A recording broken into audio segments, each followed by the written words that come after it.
네, 코로나19와 관련해 혼란을 부추기는 가짜 뉴스들, 또 진위 판단이 어려운 정보들 걸러보는 순서입니다. 임주현 기자 나와 있습니다. 자, 임 기자, 오늘은 해외 매체 가짜 뉴스 갖고 오셨습니까? 네, 해외 매체의 기사가 출처가 되는 걸로 추정되는 가짜 뉴스 내용입니다. 우선 일주일 전부터 온라인에서 빠르게 유포된 그 주장의 내용부터 좀 전달을 드려야 될 것 같은데요. 지금 화면 보시다시피 이런 겁니다. 그러니까 미국의 마이크 펜스 부통령이 최근 코로나19 관련 백악관 브리핑에서 한국을 돕고 있다. 한국 국민 40%가 감염되기 전에 한국을 돕기 위해서 60명의 백신 의료 연구진을 급파했고 또 현재 주한미군 기지 캠프 험프리 내에서 백신을 연구하고 있다. 늦어도 4월에는 백신이 나올 예정이고 치료약도 이미 개발돼서 임상시험을 진행하고 있다. 뭐 이런 주장입니다.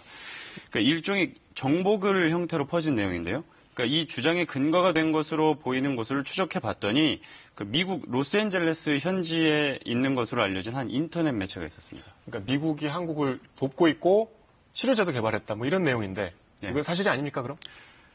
예, 사실이 아닙니다. 예, 가짜라는 건데요. 그러니까 펜스 부통령이 트럼프 행정부의 코로나19 태스크포스 총괄 책임을 맡고 있거든요. 그래서 이제 기자들을 대상으로 코로나19 관련 브리핑을 이제 자주 하게 되는데 백악관에 있는 브리핑 내용들을 쭉 살펴본 결과 펜스 부통령이 한국민 40%가 감염되기 전에 한국 도와야 된다. 뭐 이런 발언을 한 적이 전혀 없었습니다. 그리고 또 해당 주장을 촉발하는 것으로 보이는 아까 말씀드린 원문 기사에서는 아예 시점이 명확하게 4일 브리핑 내용이라고 적혀 있었거든요. 폭스뉴스에서도 생중계가 됐다고 하면서 펜스 부통령이 미국 정부가 한국의 어려움을 돕는 이유는 한국을 돕는 것이 곧 미국을 보호하기 때문이다라고 말했다면서 한국인들은 트럼프 대통령과 펜스 부통령에게 감사해야 한다. 이런 교민 인터뷰로 기사가 마무리됩니다. 그러니까 백악관의 당시 브리핑 내용 전문을 다시 확인해 봤는데 역시 그런 발언 없었습니다. 어쨌든 가짜뉴스라는 건데 이 가짜뉴스가 헷갈리는 게 이제 교묘하게 또 진짜 뉴스를 섞어 놓지 않습니까? 그렇죠. 그러니까 지금 소개해 주신 이 내용도 일부는 사실인 거죠? 네, 일부가 사실입니다. 어떤 부분이 사실이죠? 그러니까 명확하게 말씀드리기 어려운 부분은 있는데 60명의 백신 연구진을 급파했다는 부분, 이 부분이 아직 미국 정부가 공식적으로 밝히지는 않았어요. 근데 약간의 신빙성이 있어 보입니다. 언론 보도가 있어서. 그러니까 주한미군 6명이 코로나19 확진 판정을 받은 뒤인 지난 2일에 미 국방부가 브리핑을 했었어요. 그때 주한미군 기지에 의료진을 파견했다라고 밝혔거든요. 그래서 이제 당시 의료진 규모나 활동 지역이 어디냐 이렇게 기자들이 물었는데 거기에 대해서는 답변을 하지 않았고 브리핑 내용에서 백신 개발에 대한 언급도 전혀 없었습니다. 근데 이제 최근에 동아일보가 미 행정부 소식통 발로 60여 명의 의료 연구진이 급파됐고 캠프 험프리 등 주한미군 기지 곳곳에 분산 배치돼서 주한미군에 대한 코로나19 검사를 할 예정이다. 이런 내용을 보도를 했어요.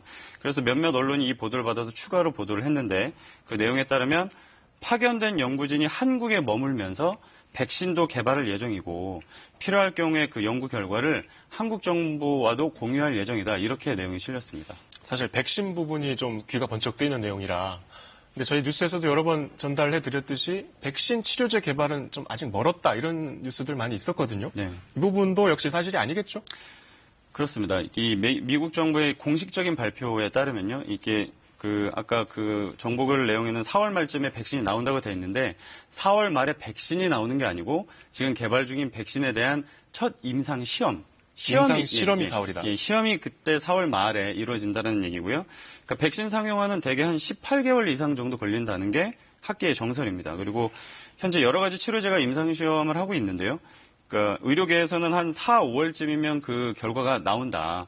그리고 이르면 여름이나 초가을 정도 돼야 시제품이 정식으로 출시될 수 있을 것이다. 이렇게 보고 있습니다.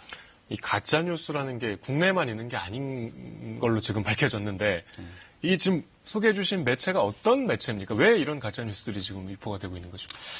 그래서 저도 그게 궁금해서 좀 이 매체를 좀 알아봤는데 충분히 알아보지는 못했어요. 근데 홈페이지에 따르면 안내글에 따르면 시니어들을 위한 라이프스타일 온라인 매거진 이렇게 소개가 되어 있습니다. 근데 미국 현지에서 운영되는 매체라고 하고요.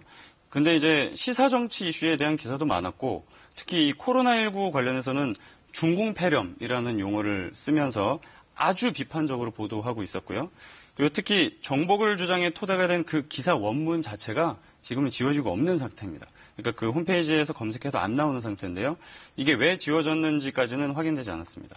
이게 사실 국내에서 유포되는 가짜 뉴스들은 의도가 비교적 명확하지 않습니까? 뭐 정부를 공격하기 위해서라든지 어떤 특정 정파를 비판하기 위해서라든지 그리고 의도가 명확한 편인데 이게 왜 해외에서 만들어진 이런 가짜 뉴스들은 그러면 도대체 왜 유포가 되는 건가요? 의도가 뭡니까? 그거는 뭐 제가 알 수가 없죠, 사실. 이번 건만 해도 사실은 그냥 개인적으로 생각하는 바가 있긴 하죠. 뭐 되게 다른 기사들을 보면 굉장히 좀 아주 강하게 비판하는 기사들로만 채워져 있고 좀 편향적인 기사들로 채워져 있는 매체이긴 하거든요. 그래서 뭐 특정 의도를 가질 수도 있고 아니면 그냥 뷰수를 올리기 위해서 할 수도 있고 여러 가지를 추측해볼 뿐이지 뭐 정확하게 어떤 의도를 가지고 있다까지는 알 수가 없을 것 같습니다. 어쨌든 임 기자 여러 번 지적해 주셨듯이 어떤 의도로 유포되는 가짜 뉴스인지 모르겠으나 그 정보를 수용하는 소비자들도 좀 판단력을 발휘하실 필요가 있겠네요. 해외에서까지 이렇게 그렇죠. 유포가 되니까 이게 폭스 뉴스라고 박혀 있으면 사실 믿을 수도 있지 않습니까? 네, 그래서 일단 정보의 출처와 저자를 확인해 보는 게 중요하다라고 말씀을 드리고 있는데 이렇게 기존에 이미 공신력 있는 매체 이름을 달고 나올 경우에는 일반 개인들이 바쁘신 와중에 확인하기가 좀 어렵잖아요. 그래서 좀 어려운 점이 있습니다. 그래서 언론들이 그런 부분을 저희를 포함해서 계속 검증은 해드릴 텐데 조심해야 될 부분이긴 합니다. 임 기자 계속해서 걸러주시기 바랍니다. 고맙습니다. 네.